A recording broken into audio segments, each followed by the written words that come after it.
ԱՄՆ փոխնախագահ J.D. Vance-ին նամակ են ուզում հանձնել ԱՄՆ դեսպանատան դիմաց հավաքված մարդիկ։ Պահանջում են, որ ամերիկյան կողմը միջազգային կառույցները ազդեն Հայաստանի իշխանությունների վրա, որպեսզի վերսկսվեն անհետ կորածների որոնումներն ու զոհված զինծառայողների աճյունները Հայաստան բերեն։ Տարբեր տեղնամակներ են գրել այժմ 2023 թվականի սեպտեմբերի 30-ից մինչև առ այսօր ոչ մի քայլ չենք տեսնում։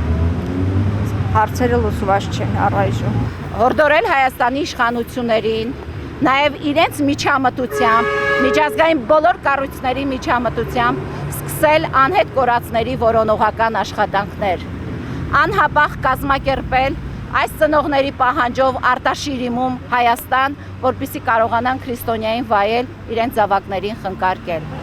Մարդիկ այլ խնդիրների մասին էլ են ահազանգում Հայաստանում քաղբանտարկյալներ կան, եկեղեցու դեմ արշավ է անում իշխանությունը, բռնի տեղահանված արցախցիների իրավունքներն էլ պաշտպանված չեն։ Այս իշխանությունը իր այս արշավով եկեղեցու դեմ խախտում է ՀՀ սահմանադրության 17-րդ հոդվածը եւ այս ձերբակալությունները մեր սրբազաների մի բան են անում խափանել եկեղեցական մեծ ժողովը, որ պետք է տեղի ունենա արտերկրում։ Դեսպանատան դիմաց հավաքված մարդիկ չեն հավատում, որ իշխանության ներկայացուցիչները Վենսի հետ հանդիպման ընթացքում բարձրաձայնելու են այս թեմաները, ստիպված իրենք են փորձում։ Ավելի շատ ես մտածում եմ, որ իրենց շնորհակալությունը մի քանի անգամ կհայտնեն նախագահ Թրամփին եւ դրանից ավել թե ինչ կառաջարկի պարոն Վենսը չեմ կարող ասել։